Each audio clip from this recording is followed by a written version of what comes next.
Welcome to In the Fire, a podcast for the young families of Chapelgate Presbyterian Church. Marriage and parenting are a wonderful blessing and are extremely rewarding, but they're also really hard and can leave us feeling exhausted, overwhelmed, and defeated. That's exactly why we started this podcast, to help families see how the gospel injects encouragement, comfort, and hope into the daily grind of our lives, and to remind you that you're never alone in the struggle. There is another In the Fire. Hello, welcome back to In the Fire. My name is Rob Gicking, pastor of young families at Chapelgate, host of this show, father of four, husband of one, and friend to my next guest, Bob Perkins. Bob is the executive director for the Timothy Foundation, which is a Christian leadership development group. We'll hear all about that later. But Bob, thanks for being on the show. Great to be here. Thank you, Robert. It's awesome. Always good to be with you. Where are you joining us from today? I'm from my home in Berwyn, beautiful Berwyn, Pennsylvania, outside of Philadelphia. And that's on the main line, as they say, correct? As they say. Pennsylvanians are weird. And I ask because, you could be in Pennsylvania, you spend a good amount of time in St. Louis, Naples, Florida, and France. Yeah, so all the above. Could be anywhere, really. Oh, I could be. Anywhere but home sweet home, which is Baltimore, correct, Hon? I hate her, hon. I was in Baltimore last night. I went down to see his friends, and home is home, So you grew up here? Yeah. I was actually born in France, but came back at 10 months old. My dad was doing his 2-year ROTC thing in outside of Paris, and then I call Baltimore home. Grew up in Baltimore. What's not to love? What's not to love? The list goes on and on, but there's a few things worth loving, and I'll say it. The Baltimore Orioles have got to be at the top of that list. New owners. I mean, the roster moves this offseason, and this is not a sports podcast, so we'll try to keep it brief, but I am ecstatic. I can feel the magic in the air. I don't just sing it anymore. Orioles magic. Orioles magic. I mean, I grew up, loving watching the O's all the time, and back in the day, I mean, it was Brooks and Frank and Palmer, and those guys were the big days I was there. So, those were magic days. Earl Weaver it was magic. And for the Baltimore people, we were joking last night about Charlie Ekman. I mean, you can call 2 cabs. So that's before your time. But oh yeah, the great Charlie Ekman and Chuck Thompson, and those are magic days. Great Orioles fun. Were you in Baltimore when the Colts left? Was that prior to you, after you? They left in, oh gosh, I can't get this wrong, but I think it was 84, and I had already moved to Bethlehem, but was just as devastated and horrified as could be. Yeah, I can't imagine that. I mean, people talk about that now. So listen, I was born in 91, so I'm almost 33, and you come across some of these old Marylanders, these old time Marylanders, Baltimore people, and it's like it's like they got a divorce, like the wife left in the middle of the night and didn't even give them a reason. It's like tragic. I was at a Ravens game maybe 8 years ago, something, and they were playing the Colts. So my friend had invited me because they were playing the Colts, and I go down, and behind me is this guy who is tough a big, tough, like he rode his motorcycle there, and the Indianapolis Colts come out on the field, and he taps me on the shoulder. He says, "I see that blue and white, and I start to cry every time." My goodness! Yeah, so do I. That is crazy. That is crazy. Yeah, the connection that those guys had with that town. Because you have to realize that in those days, those guys didn't make the big kind of money they make now. Mm-hmm. They weren't these, kind of almost international celebrities. They lived in your neighborhood. They had jobs in the off season selling cars or insurance, and they were part of that community. You were 2 or 3 degrees of separation from them. I mean, my parents were in a church small group with Don Shenick, and they knew Raymond Barry. I mean, those were those days. Unitas lived 2 miles from us. Yeah, that's crazy. I mean, I know a little bit of this only because for a long time I frequented Andy Nelson's barbecue over there on the Hunt Valley, Timonium side, and he ex-Colt, played with Unitas and all that. But Yeah. listen, Bob, we're not here to talk football. Oh, We're here we're to not. talk serious things. Serious things. No, So that's here right. it comes, the long-anticipated, hard-hitting question. Here it is. Are you a fan of Cadbury cream eggs? It's that time of year. We're about to head into Easter. I got to know. For other people, yes. Like egging them? Like you? No. Some people egg people with eggs. You egg them with Cadbury They're creams? beautiful. No, they're awesome. Yes, of course I'm a fan. But you eat one and put on 10 pounds. I mean, you can't. They make me sick. That's why I like that, because people are either hot or cold. Nobody's lukewarm on Cadbury cream eggs. I'm Really? Mrs. Gicking loves them. Oh, Kate, No. she loves the Cadbury cream Well, eggs. you married a good woman. I did, because I can give every Cadbury cream egg I get to her, and I'm a hero. There you go. I so much as sniff that thing, and I start to get ill. So I'm anticipating some hate mail in my inbox after this episode goes. Yeah. Bob, I'm so glad to be here with you. Grateful for the role you've had in my life, but also just for the many hours of conversation that we've had about things regarding the church and Jesus and leadership. Yeah. And so I wanted to get you on the show to talk about these things, but I think it's really interesting. Everybody's story is interesting, but I think yours really is a great example of how God has led to where we are today. And so I was wondering if we could just start with, we've already talked about born in France, and, you spent a little time in Baltimore. Why don't you start us right there? You're in Baltimore and out of college, and let's talk through from there and how you got to leading the Timothy Foundation. Yeah. So I went to Roanoke College, and it's important in this story only because I really came into my own at Roanoke, and really as Rush Chairman of my fraternity. I look back on my life. This is one of these crazy things. I look back on my life and think, God made me Rush Chairman for my fraternity, and it was the most defining thing. I mean, everything I've done since then has its roots back there. It's crazy. But graduated from Roanoke in '77, came back to Baltimore, lived with my grandmother about a month after I moved back in with my grandparents. My grandfather died, so it was really a great situation. I needed a place to live, and she needed somebody to stay there and take care of her. And so that worked out great. I got a really awful job, my first job out of college, that I lasted 13 months and then said, I'm done with this. Then got a job at Maryland National Bank, which was a big bank in Baltimore back in the day. And at the same time as I did that, I got involved with Young Life as a volunteer leader. And that's a very layered and complicated story. But the bottom line is, started a club as a volunteer leader while I was working at Maryland National. And that club went pretty well. That was amazing. Love that club, those guys, those kids. That was just awesome. Had an opportunity to go to William & Mary, get my MBA. I started there. I was there about 12 weeks. The Lord really convicted me that is not where I belonged. I belonged on Young Life staff.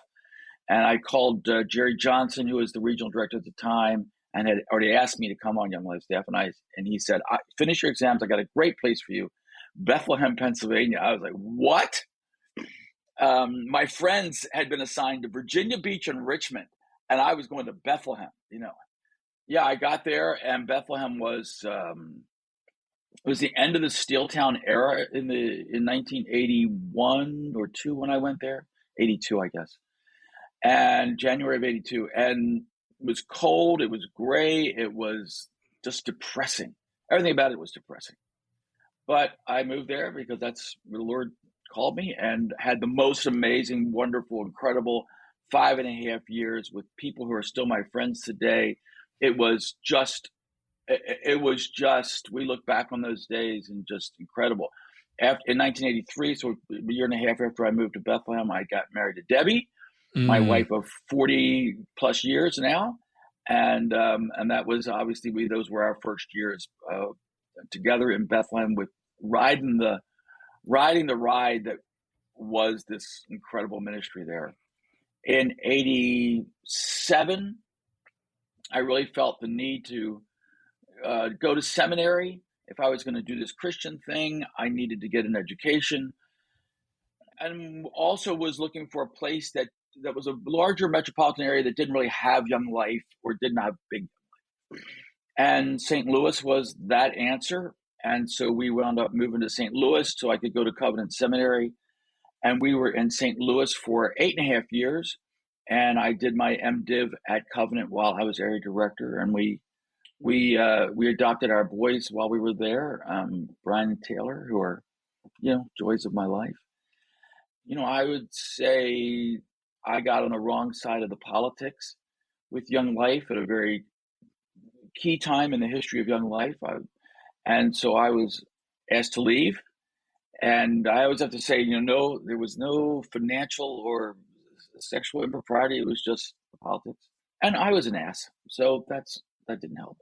And we went, Young Life Canada is a completely separate organization. And so I got asked to come to Young Life Canada, which we did. And we moved to Canada in February of 1996. And I was Ontario, provincial director for Ontario. And we had great years in Canada. Hard, but great years. And great years in St. Louis, I should back up and say. Amazing years in St. Louis. Phenomenal. I mean, we just love St. Louis. It's why I do go back a lot. And Covenant Seminary was absolutely incredible. I am such a huge fan of Covenant Seminary, so indebted to Paul Koistra and Brian Chappell and Jerome Bars and Dan Doriani and Phil Long. And I mean, the list goes on and on. The professors, Dr. Van Groningen, and I mean, just on and on. These guys were so amazing. And we had a magical time. Magic should be the right word, but it was an incredible time. We had 11 guys who were associated with Young Life get their MDivs at Covenant while I was there. I mean, we had a special time. And so then we got to Canada, and we lived in Canada 10.5 years. I was provincial director for 7.5 of those years. And in that time, I started my own consulting practice. The Lord gave me the Vision for Your Life process and the idea of core motivator, and we're going to talk about that another time. But I got that in those Canadian years. And at the end of 7 years, I had looked and said, I've pretty much done what I think the Lord wanted me to do here. I'm going to go full-time with the consulting practice and get that started, which we did. And Debbie actually, by the time they split Ontario into two, because it had grown enough to do that, and Debbie took half of it and somebody else took the other half. And we did that for 3 years or 3.5, whatever. And then there came the time to say, no, it's time to go home. It's time to go home, time to go back to the States, which we did in 2006. And came back. We could have gone anywhere. The consulting practice I could do from anywhere. We chose Philadelphia, well, mostly because Debbie got an offer to be the Young Lives coordinator for the Philadelphia Young Life region. And so that was a great job for her. And she did an amazing job of that. And so we came back in 2006 and have been here the whole time. Somewhere in there also, I got back to France, fell in love with France completely. When we first got to Canada, one of the early couples that we met and connected with, the husband was just getting into wine and kind of said, you want to come up the wine curve with me? I said, sure. We came up the wine curve together. And in 2007, I got my importer's license and started what is now Art in a Glass Wine Club. And I go to France every year. I taste a lot of wines, and I import anywhere between 10 and 14 exclusively for members of my wine club. So that's me up until 2015. And 2015 is when I had my 60th birthday. And it was the most incredible birthday anyone could have because it was a week long, first of all, which was ridiculous, obnoxious. And the first weekend was party for peers. So people, all my friends my age, they came in. It was this great party Debbie threw. It was awesome. And then the next night was family only. And then next night, I forget all the nights, but every night that week there was definitely some event. I took the week off. But the following Saturday, a friend put together a dinner at the Union League, and of 24 guys who had been in my clubs and ministries. and they all came in from everywhere, from Vancouver and California and Puerto Rico and Colorado and everywhere. And each guy got up and spoke, and we laughed harder than I have ever laughed. This guy's told stories about me being ridiculous, and we cried. And at the end, spontaneously, one guy just said, "Let's sing," and we stood up and sang, "Great is thy faithfulness." It was, even now, I mean, 8 years later, I think back on that night and just can't believe it. But the next day I was walking with my friend and I said, okay, look, couldn't anybody in Young Life have that night? And he said, "Are you insane? Eagles don't flock, but last night they flocked for you." Meaning that every guy around the table was CEO, CFO, CIA, Admiral of the Navy, every president of their own company, every guy. And so it really made me think about, that's been God's call in my life. It's those guys. And said, okay, I'm 60. I want to double down. Maybe I'll live till 85. What am I going to do for the next 25 years? And I want to double down on this thing that God has created me to do. And that is invest in that next generation of Christian leaders. Those are my guys. And so my original idea was that we would just raise money and identify Christian leaders and pay for them to go to seminary. That was the idea. And I asked some friends, some men, to be on a board and help us work that out. And we took 3 years to kind of figure out what we wanted to do. And those 3 years, we came up, we said that, what these guys really need is a combination of theology and business, an MDiv and an MBA. And we kind of beat our head against the wall, trying to find if there's any seminary that would take business courses, any business MBA program that would take seminary courses. There wasn't. It got very complicated. Fortunately, Paul Koister was on our board. He really helped us navigate the academic world, the world of academia. And we finally said, let's forget working with one of these institutions. Let's put together our own fellows program and recruit guys to go through that. And we said, what are the key courses in seminary? What are the key courses in an MBA program? What else about leadership? We put this together in a 2-year program. We came up with that idea in April. We just put the word out and said, anybody who would fit this and be part of this program? And in October, we had 18 guys apply for this thing. I had told the board, I will not be executive director. I'm not going back to nonprofit. I will never go back to nonprofit. I hate nonprofit. I am not doing it. And then I read 18 applications and said, I have to do this. I can't not do this.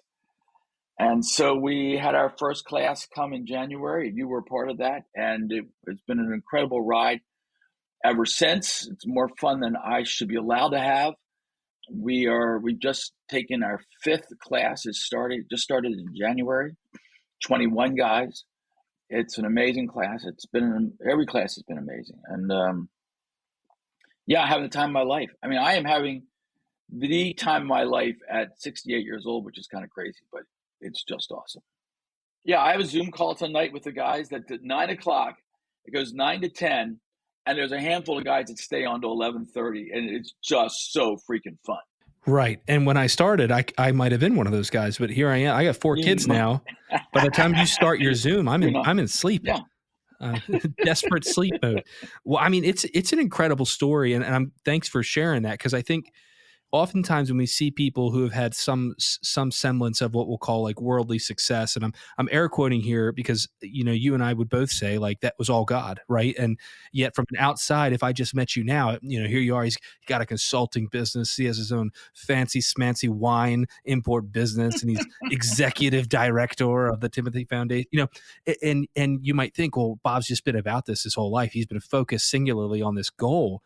No, that's actually a late life alteration. That was an audible that the Spirit put on your life, and I think it's neat to see. So, from my perspective, here's kind of what I walked in. I was one of those guys who, through your reference of, your web of connections, was asked to apply. And our executive pastor took me and my friend John Ireland out for dinner. And we honestly thought we were in trouble because Jim's kind of a brief guy. He just says, hey, can we get dinner together? And John and I were both in seminary at the time. We thought, oh my goodness, like, what have we been accused of? Did someone say like we plagiarized a paper or something? I don't know, but he takes us out. He says, hey, listen, I have a friend, Paul Koistra, and he's, involved in this new Christian leadership program. I want you guys to apply. If you get in, I'd like for you to go check it out. And then the rest is up to you if you want to do it. And so, I remember applying, and it's a pretty lengthy application. And I thought, oh, wow, this is serious. And then at the time there was a phone interview. And so I remember talking to you on the phone and going, well, this seems very exciting, but I'm confused at what this is. Well, I had no clue how confused I was about to be. Because, I'm from Maryland. I, grew up in Carroll County area and very close to Howard County, but it's a different world up in Philadelphia. It really is. And I'd never been part of a city, never been part of sort of like any sort of group or club type atmosphere. And, the first thing I realized is to show up, I had to buy a suit because we were at a place that had a dress code. And I'm thinking to myself, the last time I had a dress code, I was at a private Christian middle school. And it was like a polo. I had to wear like a blue polo or a maroon polo. Those were our options. But so I went out and I get the suit, and we show up at this beautiful building called the Union League in downtown Philadelphia. And we had no clue what was going on. Like we're like deer in headlights here, just trying to soak it all in. And, was just my mind was blown up until Paul Koistra got up on, I think it was Friday morning, and shared the importance of the gospel and leadership, that the leader is only free to lead well when he fully understands how much he's loved by Jesus, how covered he is by Jesus. And, right then and there, I would say that sparked a pretty transformative journey for me in my leadership. Folks may not know this. Actually, I was pretty torn, and had been for a number of years, on whether or not I was called into the pastoral ministry or into, just vocational, into work where I was going to do ministry, but was pretty close to going down the financial advisor route. And it was actually one of the assignments during your 2-year program is that you have to preach a sermon. And I got this text in Genesis 32, I think it was, Jacob wrestles with the angel or God, depending on how you want to handle that passage. But, did my homework, still doing seminary, did the sermon, and you actually said to me, you really need to reconsider. And that was one of those moments that really God used the program, this fellowship, but also just different individuals, you and others in my life, to help me see just some of the own insecurities, some of the false ideologies that I was holding to. I don't mind saying it. Money was definitely one of them. It still is a battle for me. And saying, God has plans for you, Rob. So, the Timothy Foundation, great stuff. I mean, I don't know how else to say it. It's just been fantastic. It has been the Lord. I mean, that I always say this, the thing about that first class was, it was the biggest affirmation that God was doing this, was that class. Like, we could not have gone and hand cherry-picked a better class. It was an incredible class. And we knew right then, okay, this is God. He brought these guys, and he's the one doing this, and we get to go for the ride. Koistra said that when he was president at Covenant, he always felt like he had the best seat on the 50-yard line watching God play the game. And I that's how I feel about the Timothy Foundation. It's incredible. It's interesting. We had him on the podcast in season 2. He did 2 episodes, one about marriage and one about, family, mostly focusing on parenting. And he shared a little bit of his story, but, to hear about Dr. Koistra, you said he's president of Covenant Seminary, but when he arrived, and I think he shared this, he was picked 21 out of 21 candidates and, all that part. But what he didn't really say was when he arrived, I mean, the seminary was in a really bad place.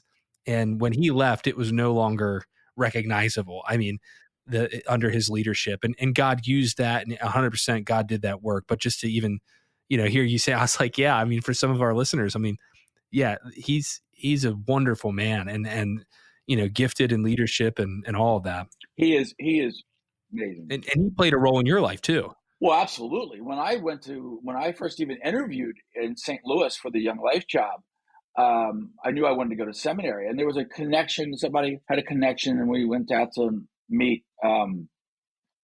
Phil Douglas, who was wonderful and was at Covenant for many, many years, and was really, Phil was also I didn't list him, but he was one of those great men there. We had lunch with Phil, and about not 10 minutes into lunch, Phil said, "You need to meet Paul Koister." And he called Koister and said, "Can you come over and meet this guy?" And Koister came over, and within, whatever minutes, he and I connected, and I was like, this guy is worth following. And I said to him, "If I come to the seminary, will you meet with me monthly?" And he said, "Yes, I will." And he did. And for the next, how many years he did. And it was, it was phenomenal. I got to sit in Paul's office and say, okay, all this Reformed theology, which I'd never heard and was just trying to process. And I said, wait. I know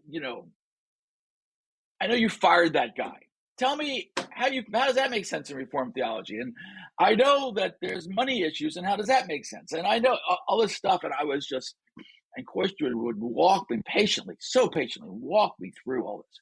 Because he was phenomenal. And when he left to go take on Mission of the World, I had gotten to know Jerem Bars pretty well. And so I went to Jerem and said, "Listen, I used to meet with Dr. Koister, and he's leaving, and would you meet with me?" And he said yes. And so I got, I guess 5 years of Paul, and then 3 years of Jerem. Yeah, you can't ask for a better education than that. No, I mean, and that's discipleship, pure and simple, because I don't even know, there's no other comment to add. That's just what discipleship is. It's taking your life and investing it into somebody else. And, it's interesting because I think a lot of what those fundamental years were for you is what has helped you, kind of lead the Timothy Foundation. So I want to take just a minute here and talk a little bit more about like the genesis of the Timothy Foundation. Obviously that dinner was really important, but as you all began to meet as a board and discuss what this needed to be, or what you hoped it would be, I mean, what were some of the motivations behind, like maybe plain and simple, why do we need a Christian leadership development fellowship? Well, I think as I looked around having done 22 years in ministry, but 4 years before that in not ministry work, and then had been at that point, over 10 years with my own company and my own consulting work and consulting to leaders of organizations. So I knew what was going on, at least somewhat, in the world, and realized that we are in desperate need for Christian leaders. That pastor is a job that no one wants. It's one of the reasons that our seminaries are in so much trouble, and they're all in trouble, by the way. And they can't get guys to go because no one wants to go be a pastor. I mean, the let's just call it what it is. The pay is terrible, and that's to get treated like underclass citizen by most of your congregants. And I mean, it's a terrible job. I've referenced these statistics before, but in one of the later surveys, Barna, that 70% of pastors constantly fight depression. This is the one that blows me away. 50% would leave if they thought they could, meaning their self-image is so bad, they don't even think they can do anything else. And 50% of them would leave. 9 out of 10 do leave the ministry. 4,000 churches start each year and 7,000 close. Over 1,700 pastors leave the ministry every month. This is the definition of free fall. And we're doing not much about it. We're just still doing the same old thing we're doing. We're still trying to recruit for guys to go to seminary, and still trying to get them to go to be in a church, and still paying them badly, and still treating them like they are second-class citizens. And my language would be more graphic, frankly, but it's you and your podcast. I mean, I get pretty worked up about this. I appreciate that. I mean, it's pretty jarring. I don't think many of us swim in the circles of the Barna or the Pew Research, but when you hear some of the statistics, I mean, it's it is. It's jaw dropping. It's upsetting. I can't. Yeah. Well, let's just back up. I mean, is that a change you've seen in your lifetime? Have pastors always been treated that way? Or do you really think like over the past 40, 50 years, we've seen a paradigm shift? No, there's been a huge paradigm shift. When I was growing up, the pastor was a respected member of the community. He was a respected member of the professional class. The professional class was doctors, lawyers, pastors. That was the professional class, and that's just changed dramatically. If you read history, you read about the influence because they were the professional class that the pastors had on a community. But it's gone. That's gone today. I won't say the name, but we have a guy who's a pastor here in Philadelphia and has spoken for Timothy a couple of times, and he says the thing that's changed is when someone comes to him, he knows it's the last resort. They've already been to their doctor, their lawyer, their therapist, and it's the last resort. Someone comes to him. That's not the way it used to be. So what's caused this change, do you think? I've thought about this a fair amount over the years. I think that what mostly changed it, well, two things. One, you certainly have a plethora of ministers who did not live up to the calling, to say it delicately.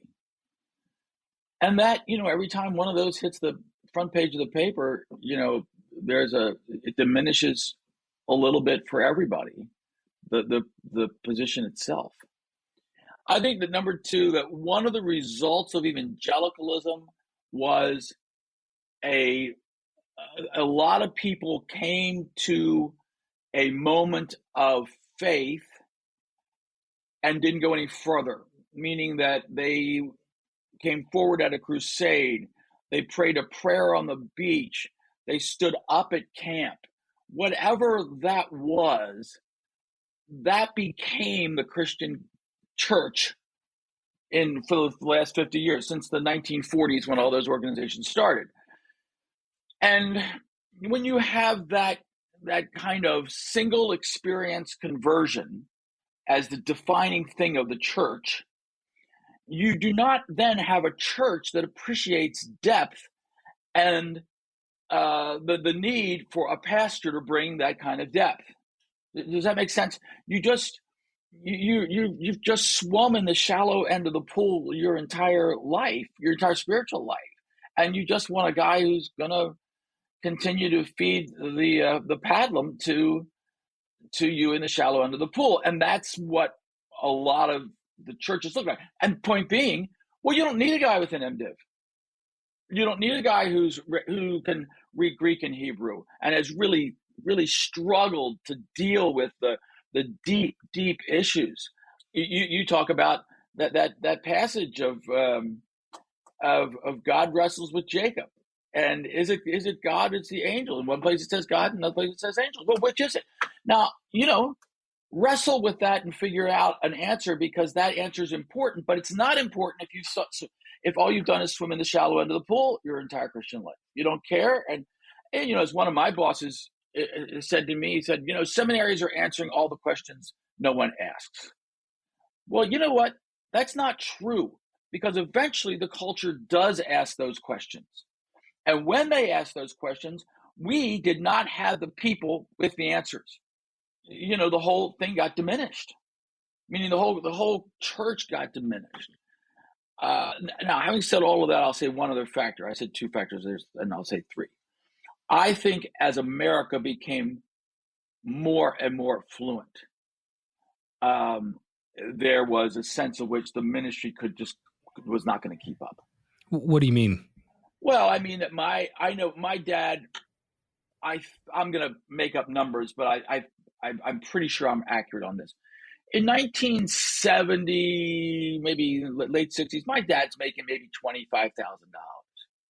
But he's making 25, and the pastor is making 24 or maybe 20. But it's close, But today, my dad's job is 250, 300, and the pastor is at 100. I mean, at the same age, same we just couldn't keep up. When I left, now this was 82, but the percentage, that hasn't changed this much. The numbers have changed, but the percentages haven't. When I left the bank in 82, I was making $24,000, $25,000, same as my dad had been 12 years or whatever earlier. And I remember telling my dad that, and he's like, "That's a lot of money, And but when I went on Young Life staff, I went on at half, $12,000, $1,000 a month. And you're going to say, yeah, but things were a lot cheaper then. They weren't that much cheaper. Right. They were somewhat cheaper. They were cheaper. They weren't that much cheaper. But that was what it, and I remember I came out of William Mary's MBA program, and I went on Young Life staff, and I got treated like I couldn't balance my checkbook. Because, you're just the Young Life guy. You're just the ministry guy. And I think for a while, and I think particularly in the PCA, there was a pushback. There was tried to be a pushback against that. No, our guys are educated. No, our guys will make more money. But they just can't keep up. Yeah, I think the money thing's tricky because there's a lot of factors that go into that. But I do see what you're saying.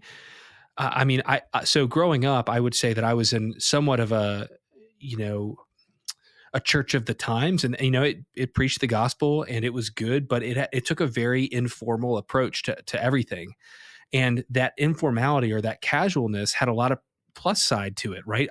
As a young kid, I'm talking like 10, I could understand things that were being taught to me. It was relevant to me. There was great effort made to sort of speak my language and things like that, and that's valuable. But I do think the unintended consequence of a church like that is that, yeah, you end up putting yourself in a position where you there isn't a lot of depth, and not only that, but there's not an appreciation for depth because I don't actually need it. I don't need it. A friend of mine talking, he's a genius. Guy's a genius, and he said to me one time, he says, I like you, Rob, and I said, okay, good. I'm glad we got that out of the way. And he says, he kind of launches into this thing. He says, I once had to teach some classes on C.S. Lewis, and C.S. Lewis was, teaching at, I forget what it was, Cambridge or something like that, Oxford or somewhere over there in the UK. And he said, I really never liked Calvin. I didn't like what Calvin had to say about the Bible. I didn't like what Calvin had to say about God. But C.S. Lewis goes, but one thing I could never take away, Calvin asked the dark questions, and he searched the scriptures for the dark answers. And I think that, we're in a time right now where you can go on YouTube or TikTok or social media. There's compilations, right? And it's like crazy of these, hyper modern, hyper contextualized churches that are, at times really poorly representing Jesus. It's almost more of like a gathering for happy people than it is a gathering for the saints. And I'm not here to poo on those churches as much as just to say it's a reality of the times we're living in. And on the flip side, I think when we enter into these cultural moments where it sort of feels like a dichotomy, am I going to be relevant or am I going to be deep? People can take a retreatist approach to that as well and say, well, we're going to make no effort to meet our neighbors. We're going to take no effort to be contextualized in the way that we speak Jesus's words to the people in our lives. In fact, we're going to kind of huddle up and hide away. And I think that's also bad. And so what I like about this is the Timothy Foundation is recognizing, in order to address this, we have to have guys who can go deep themselves. Yeah. So one of the things we realized was, we really wanted to make an impact on the church as a whole, we need to impact not just the pastors, but the elders as well. And so while we wanted to work with the 20-something leaders that were going to go into the ministry or already in the ministry, we also wanted to work with the 20-something leaders who were not going to go in the ministry, but would be the elders. Because again, with my experience in the ministry, it wasn't church ministry, of course, but it was the boards that wound up, making so many big decisions for the organizations. And those board members did not have very much theological depth. Again, I won't say the name of the organization, but one of the big organizations, the board decided that some people who probably should not be in the ministry were going to be allowed to be on the staff. And the staff revolted and made the board retract that. The boards are where so many decisions are made. And so we wanted to say, here's the future board members. Let's give them the deep end of the pool theology for these 2 years so that they'll be impacting the church down the road also. I think one of the things that when you listen to the Rise and Fall of Mars Hill and you listen to what went on there, it's as much a board problem as it is a pastor problem. So we wanted to impact both. Well, let's talk about that. What do you mean when you say that that's as much a board problem as a pastor problem? I think I know what you mean, but just let's flesh that out a minute. Yeah, I mean, he said the pastor there says these crazy things, and no one comes to him and says, "Hey, you're off base, buddy. That is not true. What you just said is not true. It's not right. It's not thought through." But I think the Mars Hill is a good example of what you're saying, because it's,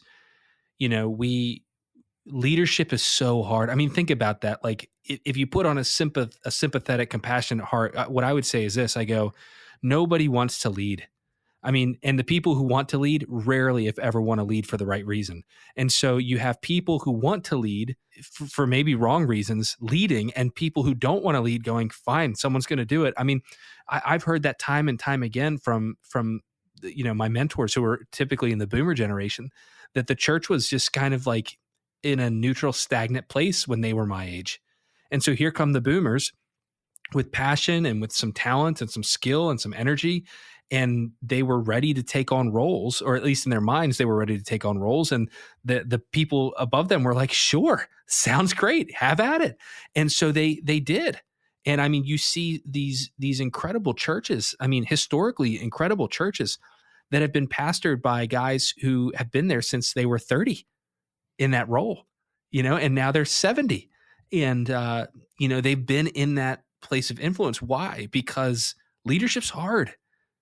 And I wonder what you would say to this, but like there's a piece of me that says we're afraid of leadership right now. I think as a society, we're really distrusting of any sort of formal leadership. I think we are desperate for it, and we are afraid of it. We've seen the abuse of leadership so much that we are afraid of leadership because we're afraid of being abused. But we're also desperate for it, and we're in great need of it. We're in great need of great leadership. But Rob, I want to go back to, I don't think we can understate the impact of the evangelicalism from the 40s had on the church today. It just, all of these organizations, the Graham Crusades, Youth for Christ, Young Life, Navigators, Campus Crusade, all, the Bible Study Fellowship, all in the 40s. And it was all about conversion.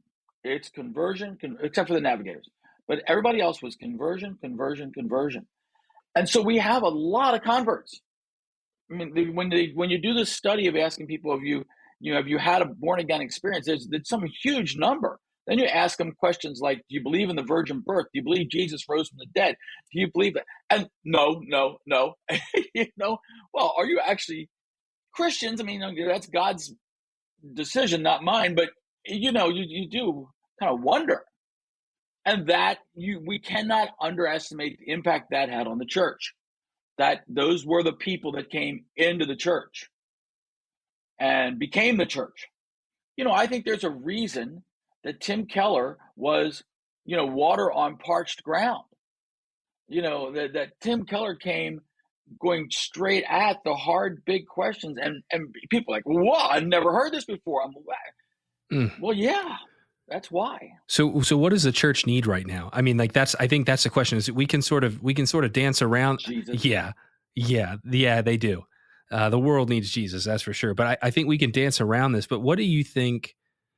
I mean, what's the problem? What's the solution? If the problem is sort of a lack of leaders, or at least a key problem is lack of leadership, What is the solution? The key problem is the lack of great leadership, and the solution is that God will raise up the next generation of Christian leaders to lead His church, and we believe God will do that.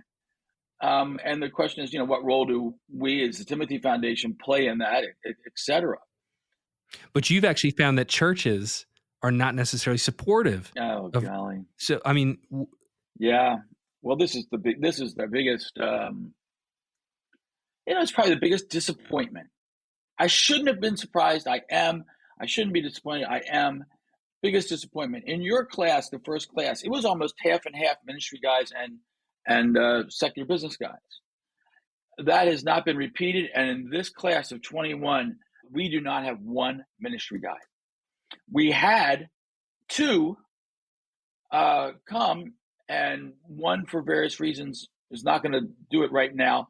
But the other one went home, and the church said, we don't want you to do this. You don't have time for this, and you don't need this. We at the church have everything you need. You don't need this. And so he's not doing it. And I'm like, are you kidding me? The pure arrogance of that. I mean, I just am horrified. But so we've said now, now I will say we've got, because our age group is 22 to 28, and we're starting to see some guys that come in, not in the ministry, and now are going to go to seminary, going to go in the ministry. And that is just awesome. And if that's God's role for us here, so it be. I mean, that's awesome. And I love it. And we have established and continue to fund a scholarship at Covenant Seminary for guys who come through the Timothy program and want to go to seminary. And we are encouraging them to do so. And not just with our mouths, but with our money. So we have set up the scholarship at Covenant, and there is help to get through seminary at Covenant if you're a Timothy grad. But it's been frustrating, yeah. And we had a guy who applied for this class, and then we invite them. They apply in October, and we invite them to come to January. And by the time we came to invite him, he said, "No, I talked to my pastor, and I'm not going to do it." The same thing. We had a guy who is awesome. Runs a junior high ministry at a church. I had lunch with him and talked to him about doing Timothy Foundation. He was pretty excited. He went back and he told his boss, who was in charge of the youth ministry, and she said, "I don't see how this will help you do a better junior high ministry." And so he didn't do it. And I mean, the short-sightedness of that is so incredible to me. I can't believe it. And guess what? That guy quit 6 months later. Of course he did. Of course he did. So we're finding it pretty difficult to get guys in the ministry to come in the Timothy Foundation. For now, that's okay. We're going to keep trying. We'll keep working at it. We have some work to do, apparently, with the churches to get them to believe that this is worth it for their guys. But yeah, pretty frustrating at this point. Yeah, I mean, it sounds like it. I'll tell you, that's obviously not my experience. I share that Chapelgate was actually part of what got me going in. And then when I got a full-time position at another church down the road, my head pastor, Randy Lovelace, was so supportive. I mean, he was so excited that there was something like this out there that he actually he made sure that whatever expenses I had on those trips were covered, because to him, this was every bit as beneficial as my theological training in seminary. That I would sort of get to be around people who weren't just going to pump me up with, I won't name names of the latest leadership guru, whatever book of the day he just happened to pop out and, 5 leadership principles or how to grow your organization. This was real sort of deep meat and potatoes leadership training and development. And, that made a world of difference. To me, it actually is all tied to the same kind of root issue. Is right now, it really feels like the church is in a moment of decision bipolarity. It's a false dichotomy.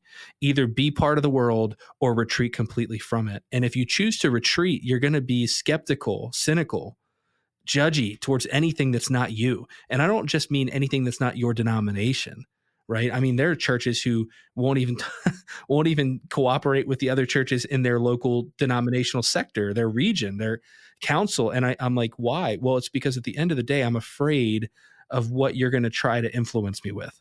Yeah. And that's, that's certainly not biblical. Yeah. I want to go back and connect this back to the evangelical thing that I was saying. And it's this, and it's part of our culture too, is that we are so short-term, immediate, what's right in front of our face. We don't think long-term. So let's go back to this guy that, will it make him a better junior high minister? I mean, that is so short-sighted. As if what he's doing right now with this junior high thing is all that matters and is what he's going to do for the rest of his life. I mean, it's absurd. And rather than saying, hey, you know what, we realize, you're only going to be here for a couple of years. Let's be part of investing in you and the kind of leader you'll be in the church and the kingdom for the rest of your life. No, instead we're worried about, he'll have to take 3 weekends away from his junior high ministry. It's so short-sighted.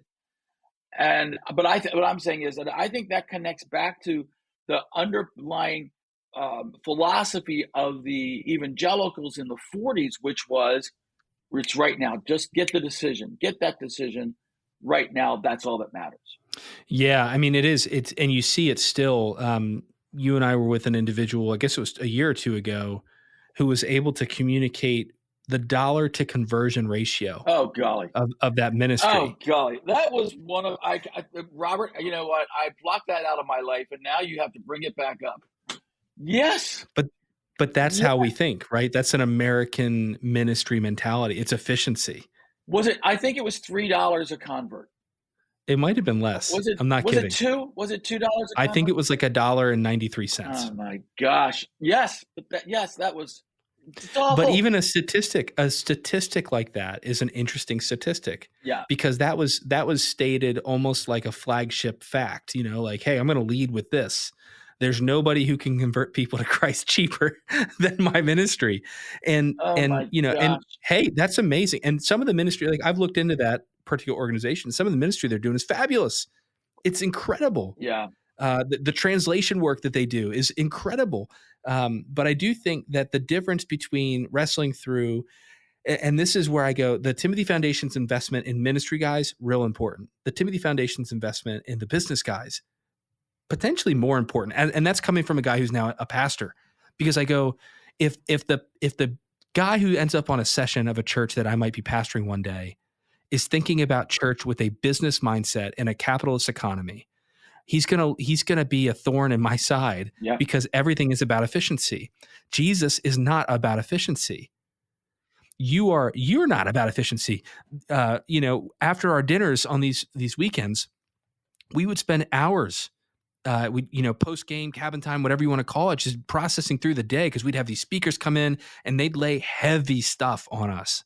And we'd process it out, asking, do we believe that that's true? Like, did we understand what he said? How does that apply to my life? All those things. And I think about the guys in that room that I was surrounded with. And again, there were a few ministry guys, but most of them were not. And I go, these are guys that I want to wrestle through these things with. They're dealing with it in a hands open kind of way that says, I don't really understand, or I don't agree, but like, I'm willing to hear you tell me that I'm wrong. That's a lost art. And really, it shouldn't be an art. It should be a core value. I think we have gone from carpet bombing to hand-to-hand combat. Yes. And I've said this to you, even in my own way. I said, listen, there will always be a place for the large regional church. But the most efficient and fastest growing church model right now is micro church. Why? Because it's nimble. Because it can hit the needs of an individual, and it doesn't have to be concerned with the needs of a large group gathering of a, and Chapelgate's a large regional church, and I love it here. It is a fantastic church. And I go, and we do the best of our ability minister to our people. But I think you see the statistics, these Pew and Barna statistics are saying it's the micro church that's growing the fastest. I love that we've chosen these words really carefully, investing in the next generation of Christian leaders. But the investment is not just monetarily. I mean, it takes a lot of money to make the Timothy Foundation happen. So there's money, but that's not where the investment shows up. The investment is the investment of lives upon lives. It's our team of our staff and our professors that are, the professors we bring in are willing to sit around and talk and engage and answer questions and be in the lives of our guys.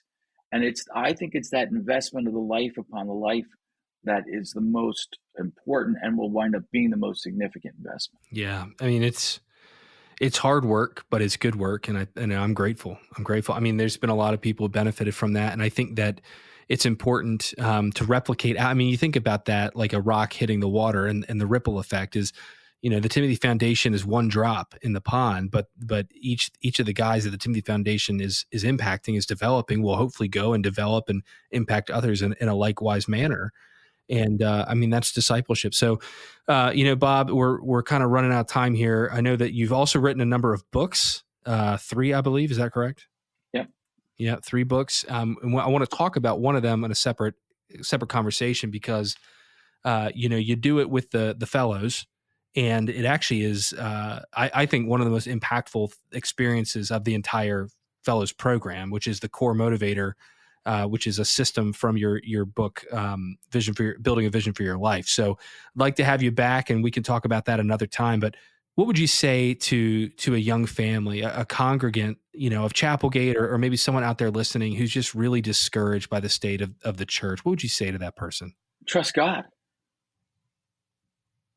You're discouraged because it's not happening the way you think it should happen. But it's not your church, it's God's. And this is the battle, the internal fight we have with ourselves every day. Am I going to trust God, or am I going to trust me? And God is trustworthy. And so, yeah, I understand why you're frustrated. I'm frustrated, but I was with a kid, 24-year-old, a couple months ago. I've gotten to know and really like, and he's mostly walked away from the faith, but I just like him, and we're hanging out. And he says to me, no, I said to him, I said, you know why I'm hanging out with you? And he says, you're trying to fix me. I said, oh, buddy, I have no desire to fix you, because you are not my problem. You are God's problem. You want to do your little prodigal thing for X number of years? Go ahead. God will bring you back. And I intend to stay out of the way of that, because it's probably not going to be very pretty. But God's going to bring you back, because you're already His. He loves you more than anybody else ever could. And so you are not mine to fix. You're mine to love. And I really enjoy you, really like hanging out with you, and look forward to what God's going to do in your life. And I feel that way about the church too. It's not mine to fix. It's God's. It is mine to love. What would it look like if we just took the biblical principle and really were able to love each other, to love people, and trust God that He will do with that what He's going to do? Yeah, I think that's a great spot to end. So thanks for being on.